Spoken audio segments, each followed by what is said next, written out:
Assalamualaikum warahmatullahi wabarakatuh. Perkenalkan, nama saya Rahmi Syaur Siregar, MPM 19050043 dari Prodi Pendidikan Ekonomi semester 3A. Di sini saya sebagai moderator akan menjelaskan tentang materi dari kelompok 11, yaitu tentang non-litigasi melalui alternatif penyelesaian sengketa atau APS, dan menjelaskan tentang perkembangan penyelesaian sengketa non-litigasi dengan pemanfaatan teknologi.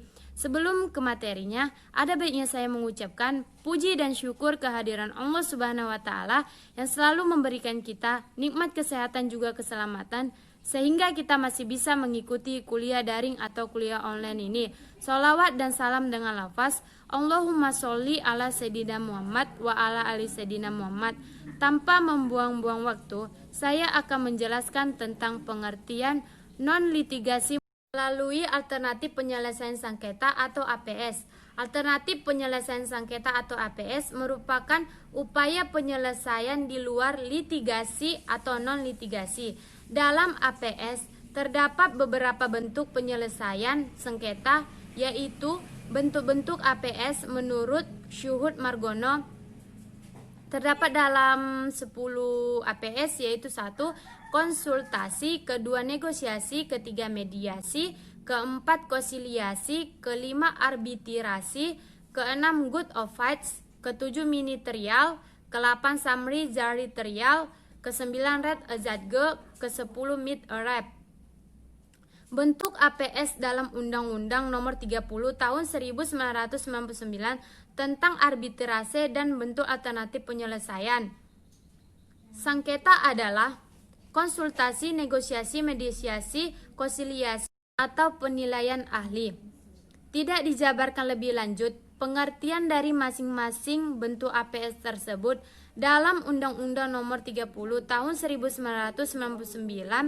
Adapun arbitrase dikeluarkan dari lingkup APS dan diberikan definisi tersendiri dalam Undang-Undang tahun 1999 tersebut, yakni cara penyelesaian suatu sengketa perdata di luar peradilan umum yang didasarkan pada perjanjian arbitrase yang dibuat secara tertulis oleh para pihak yang bersengketa. Assalamualaikum warahmatullahi wabarakatuh. Perkenalkan, nama saya Penny Dayani Siregar, NPM 19050040, Prodi Pendidikan Ekonomi. Baiklah, saya akan melanjutkan materi dari saudari Rahmi Syaur Siregar. Di sini saya akan menjelaskan tentang konsultasi.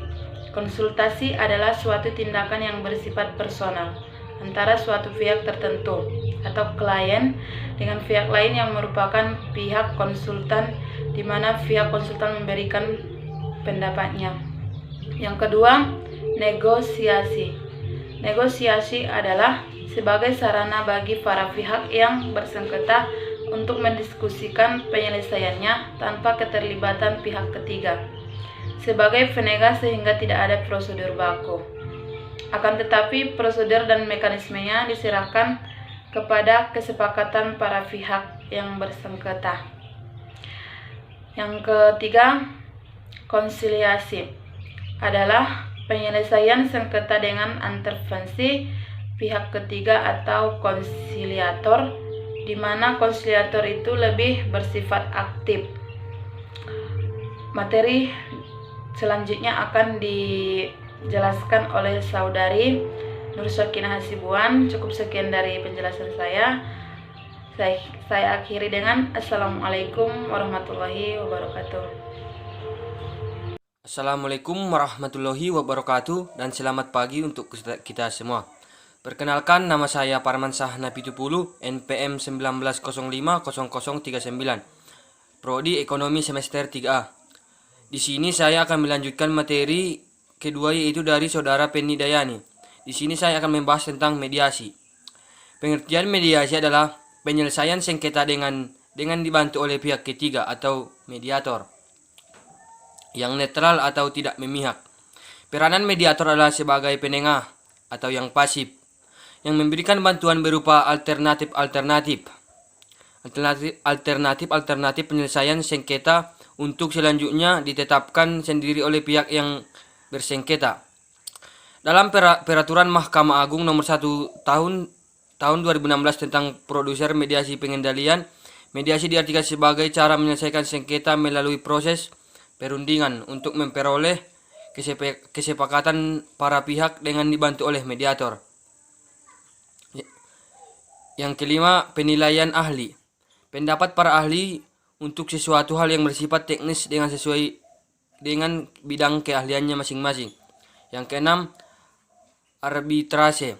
Perbedaan dengan bentuk APS lainnya, arbitrase merupakan karakteristik yang hampir serupa dengan penyelesaian sengketa adjukatif. Sengketa dalam arbitrase diputuskan oleh arbiter atau majelis arbiter yang mana putusan tersebut bersifat final dan binding. Namun demikian, suatu putusan arbitrase baru dapat dilaksanakan apabila putusan tersebut telah didaftarkan ke pengadilan. Dilihat pasal 59 ayat 1 dan 4 Undang-Undang nomor 30 tahun 1999.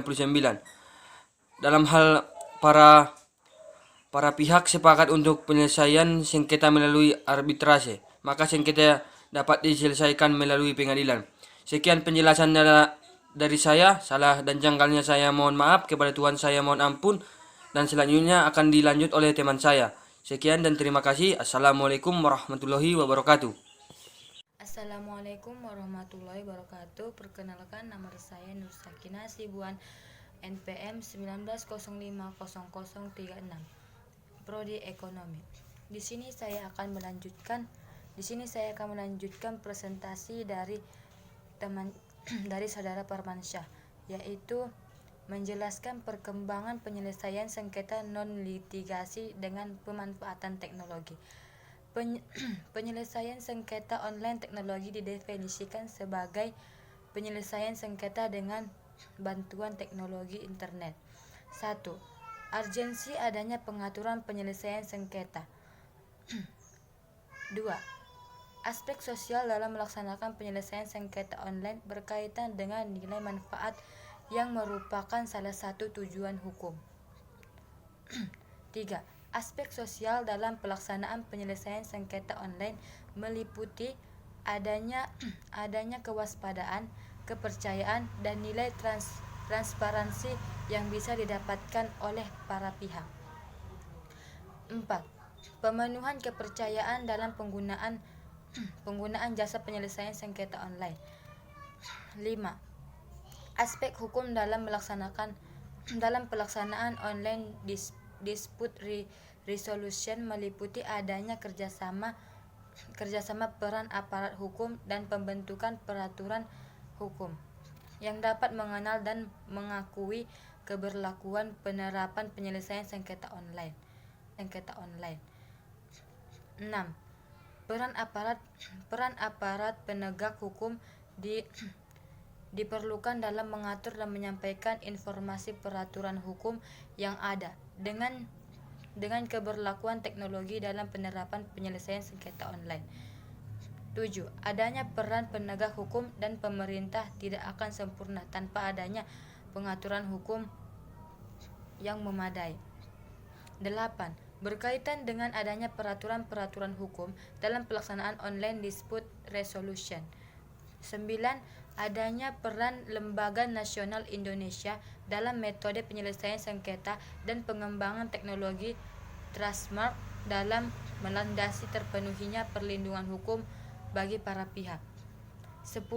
Peran ini dapat didukung melalui adanya penerapan lembaga Case Trust yang berwenang menerbitkan logo kepercayaan atau Trustmark.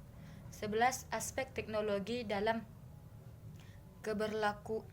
keberlakuan online dispute resolution juga memegang peran penting, di mana teknologi berkaitan dengan peran keamanan dalam pelaksanaan online dispute resolution.